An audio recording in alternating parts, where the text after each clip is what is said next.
Olá, pessoal, espero que vocês estejam bem. Aqui o que eu estou fazendo é um pequeno vídeo, na verdade, com áudio, né, para explicar com vocês um pouquinho da nossa disciplina, porque eu ia fazer uma aula síncrona hoje, mas nós tivemos pouquíssimos alunos e, como sugestão das colegas, né, que estavam ali presentes, a proposta então seria eu gravar esse vídeo, tá? Vou botar um áudio e depois eu coloco um pouquinho falando. Bom, a proposta, pessoal, era principalmente trazer um pouco de alguns comentários, algumas questões que a gente viu na disciplina, para que vocês percebam e entendam por que a gente chega ao tópico final sobre ações afirmativas, né? Então, um dos objetivos dessa disciplina vai ser entender um pouco dessa construção social e histórica do conceito de raça e de etnicidade no Brasil.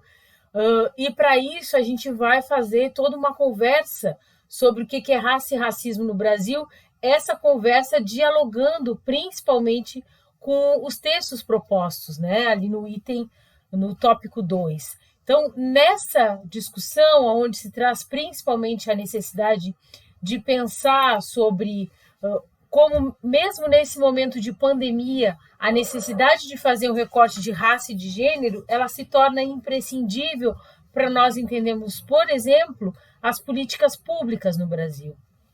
Então, nesse tópico 2, aonde a gente estudou as políticas públicas no Brasil, bem como quando a gente assistiu aquele vídeo sobre raça e racismo no Brasil, do Carlos Medeiros, aquilo é imprescindível para que a gente entenda todo o processo histórico do Brasil e como essa discussão de raça ela foi feita no sentido de dominação e subordinação de um grupo sobre outros, né? E daí aqui também a minha fala, o quanto a discussão de raça vai ser sobre a raça negra, ou seja, o sujeito branco ele não é racializado. Por quê? Pela necessidade de uma construção de um processo de exploração e de dominação, principalmente em terras brasileiras, como bem explica aquele vídeo ali, Raça e Racismo no Brasil. Então, a gente começa essa disciplina trazendo algumas dessas discussões para que se perceba a necessidade de pensar não sobre o que eu acho ou a minha opinião, mas o quanto essa discussão é uma discussão científica, é uma discussão com aportes teóricos e que vai ser necessária para um curso como, por exemplo, o curso de enfermagem, onde a maioria dessa turma é do curso de enfermagem, mas a gente também tem colegas de outros cursos. E principalmente o quanto essa discussão do que é ciência e como a ciência muitas vezes ela funciona a partir de questões dadas como processo de dominação e exploração, que vão ser questões que vocês vão ver num determinado momento nas discussões de sociologia, ela vai servir a um grupo, ela vai servir ao modo de produção capitalista, ela vai servir como um processo de exploração e, consequentemente, como o próprio processo de colonização que foi trazido e pensado para o território brasileiro. E isso se repercute, né? Se repercute, por exemplo, quando eu coloquei ali no tópico 3, como os currículos são feitos e como eles são planejados. E a necessidade de desconstrução desses currículos. Vocês viram o texto, o vídeo sobre o besouro? É um vídeo muito interessante, porque ao mesmo tempo que fala de ancestralidade, fala também de o quanto a população negra no Brasil ela vai resistir através da capoeira, através dos seus cultos à ancestralidade, e que isso é um processo que a gente precisa entender. E precisa entender, por exemplo, por que uma série de enfermeiras negras foram negligenciadas ao longo das histórias. E por isso a necessidade da gente conhecer outras histórias que muitas vezes não são contadas, se não são retiradas muitas vezes dos livros, das nossas aulas e da nossa compreensão enquanto pessoas no seu processo de formação. A discussão seguinte, um dos textos propostos, ali ainda nesse mesmo tópico, também é um texto da Nilma Lino Gomes, para que a gente consiga referenciar quando a gente faz uma discussão racializada, a gente precisa também entender que a discussão racializada no nosso processo de educação, ela não anda sozinha, ela anda também junto com os aportes de uma escola que também faz um processo, cria, na verdade, um processo de subordinação num contexto sexista. E daí, nesse texto, as teorias racistas, onde presentes no cotidiano escolar, presente na sociedade, elas não são só transposições de um pensamento externo, né? Porque elas se retroalimentam. E isso é importante para que a gente pense, vocês entendam essa disciplina como um processo de desconstrução, o quanto é necessário parar com uma retroalimentação do sistema e do imaginário social racista, das práticas escolares e das práticas sociais. Então, aquele texto que está ali como educação, raça e gênero, enquanto um texto da Nilma, ela faz referência, traz algumas discussões bem interessantes e é importante que vocês pensem nesse momento o quanto essa discussão de raça no Brasil e o quanto essas concepções elas andam muito juntas a um processo de subordinação também com relação a mulheres negras, né? Porque o discurso de igualdade vai servir muitas vezes vai servir para todos, deveria servir para todos, né? Mas o que a gente observa é que há um recorte de raça e, consequentemente, há um recorte de gênero. E aí não é a professora Cassene que está dizendo. Quem está dizendo é todo um aporte teórico, são discussões no Brasil de meados do século XX que a gente está revendo nessa disciplina para trazer sustentação à necessidade de compreender o que são essas relações étnico-raciais no Brasil.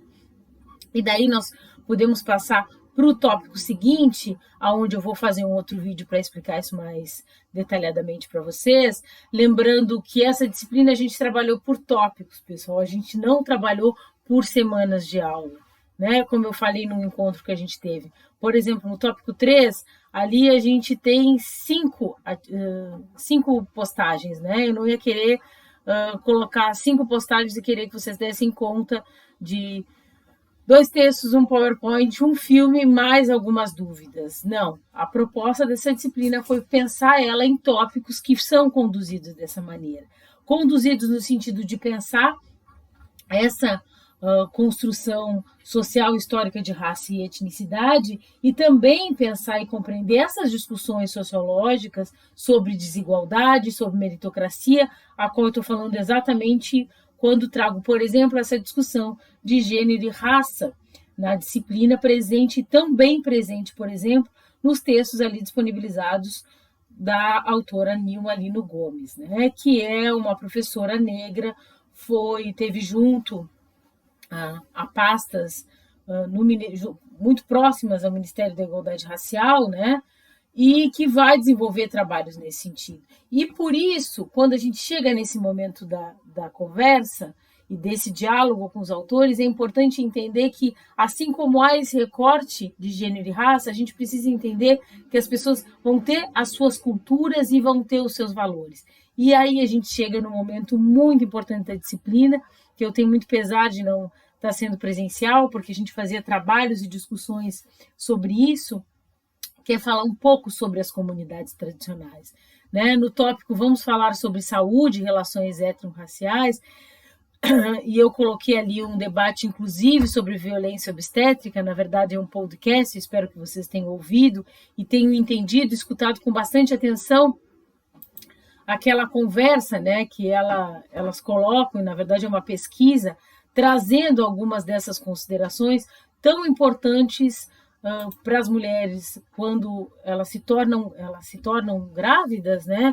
E como, para além do sistema de saúde, mas a sociedade acaba vendo. Isso enquanto necessidade de pensar principalmente a violência obstétrica, que como a gente também vai pensar a área da saúde com esses recortes de valores sociais, de classe social, de raça e de gênero. Aquele texto onde eu botei um estudo sobre a saúde reprodutiva, eu queria que vocês tivessem esse olhar para pensar, e o título do texto é Discriminação Racial no Cuidado em Saúde Reprodutiva na Percepção de Mulheres. Se vocês analisarem, tiverem cuidado de ver, ele é uma pesquisa, né? E dentre as considerações, quase no finalzinho ali do texto, um pouquinho nas considerações finais, os autores vão dizer que a existência de discriminação racial e de gênero são impactos que se dá na saúde reprodutiva das mulheres. E é nesse sentido que, quando a gente fala de ação afirmativa, pessoal, a gente não está falando só de políticas públicas para a educação superior. A gente está falando dessa inserção dessa temática em agendas de discussão das instituições de saúde, nas construções de rede de enfrentamento ao racismo e a participação dos profissionais da saúde, da educação, dos movimentos sociais, porque isso são necessidades de pensar em medidas de enfrentamento e que não pode ser só de um setor, mas precisa ser principalmente da saúde e da educação. E uma das questões interessantes trazidas nesse texto, aí enquanto considerações finais, é o número reduzido de estudos que as pesquisadoras acabam encontrando com relação à discriminação racial no serviço de saúde. E aí eu faço uma pergunta aqui para vocês ficarem pensando. Quantas vezes vocês foram a um consultório médico, a uma UBS, procurar um auxílio para a saúde de vocês e vocês se depararam com médicas ou médicas negras? E se depararam, esses médicos ou médicos negras eram pretos? Por que eu estou fazendo essa discussão? Porque os estudos têm mostrado, e daí estou me referindo ao Instituto de Pesquisas Aplicadas, o IPEA, que tem feito o retrato da desigualdade no Brasil, ele demonstra principalmente esses dados. Esse é o meu cachorro que está no fundo latindo, tá? Isso vai acontecer nos áudios. Ele vai demonstrar o quanto a população negra tem menos acesso à educação superior. Chega a ser um percentual de 12% ou 13%, e se a gente vai olhar em cursos como cursos de medicina ou cursos de enfermagem, por mais que a política de cotas raciais tenha avançado, ela ainda avançou para dados quantitativos muito inferiores a um percentual da população negra que é mais de 50% no Brasil. Então, isso são questões que, para além de pensar, e por isso a necessidade de conceitos e uma construção histórica e social dessa disciplina, é a necessidade de pensar o que a realidade brasileira nos mostra e como ela nos mostra. No mesmo tópico, ainda tem um texto sobre a atuação de enfermeiros sobre práticas de cuidado à saúde de afrodescendentes e indígenas. É um texto de 2016, vocês vão olhar que algumas terminologias utilizadas ali, principalmente com relação aos dados, mas que é bem importante para que a gente entenda a desvalorização de práticas de cuidado à saúde, principalmente com relação às comunidades indígenas e comunidades negras. E aí espero que vocês tenham dado bastante atenção, porque é um texto que traz o quanto as práticas de, por exemplo, comunidades indígenas, práticas de espiritualidade, de religiosidade, que não são só de comunidades indígenas, diga-se de passagem, elas valorizam os seus próprios saberes, mas não necessariamente dentro dos atendimentos do Sistema Único de Saúde, essas questões são valorizadas, por mais que a gente saiba que hoje algumas coisas avançaram, graças aos movimentos sociais, os movimentos indígenas, ao movimento das comunidades tradicionais, avançaram, e daí o nosso resguardo e o nosso cuidado por uma legislação que está sendo construída há tempos e alicerçada pelo conhecimento dessas pessoas. Então, muito antes do estudante de enfermagem fazer enfermagem, ou do estudante de medicina fazer medicina, toda uma discussão de saúde já tem sido feita junto às comunidades indígenas, às lideranças de movimentos sociais, às lideranças de comunidades tradicionais. Então, é sobre esse conhecimento e esse cuidado, e eu costumo sempre dizer isso presencialmente, vou dizer aqui nesse áudio também, a gente precisa lembrar que tem 2 ouvidos e uma boca, a gente precisa saber escutar e escutar o que as pessoas entendem quanto à sua saúde e aquilo que é bom para elas. Esse processo de escuta nos ajuda a perceber essas estruturas onde esses saberes e esse conhecimento das comunidades é construído. E aí, pessoal, a gente, pensando nisso, é que a gente se dirige ao tópico final dessa disciplina sobre ações afirmativas. Eu coloquei ali como referência o GEMA, espero que vocês tenham tempo e acessem esse site, porque são uma série de estudos que vão explicar o que são essas ações afirmativas.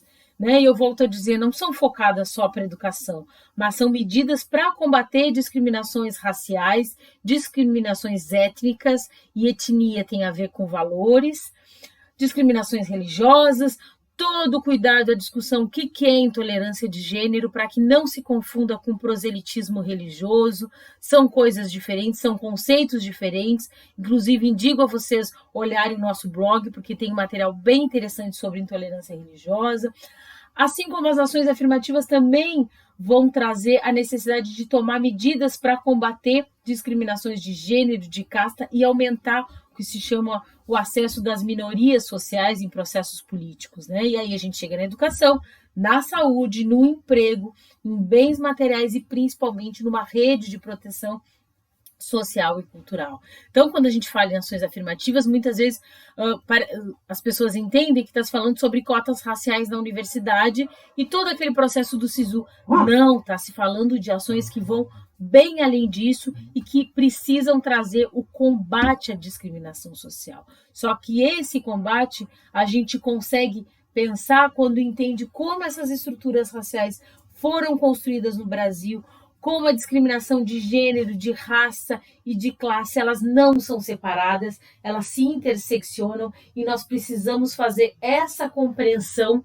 histórica e sociológica para que assim a gente consiga atuar nas mais diferentes profissões, para além da profissão de enfermeiro, para além da profissão de professor, mas entender que nós somos profissionais formados numa universidade pública, né? É o mínimo o nosso dever e o nosso compromisso entender que realidade é essa e trazer um combate ao processo de discriminação, quaisquer deles que fossem. A gente está falando da possibilidade de entender essas estruturas e entender como elas forem construídas. Bom, se a partir daí você for fazer um discurso racista, LGBTfóbico, de uma intolerância religiosa, que você saiba que está fazendo isso. Por isso, a necessidade de entender essa construção, de entender como se chegou a uma série de palavreados que ainda hoje se repete, como denegrir, como mercado negro, como o que é uma indiada. Isso são palavras e reproduções que não podem não afetar uma série de grupos, mas que são criadas a partir de uma série de preconceitos sociais. Tem um livro chamado Preconceito Linguístico, que traz um bom referencial para que a gente entenda como nós construímos uma série de questões e reproduzimos uma série de palavras e expressões extremamente racistas, LGBTfóbicos e discriminatórias num todo, né? E a proposta dessa disciplina é que a gente consiga entender essas estruturas, se despir dessas estruturas e conseguir fazer, para além de uma educação para todos, uma educação que seja universal, né? Onde a gente possa pensar nos nossos processos profissionais na construção de uma equidade social.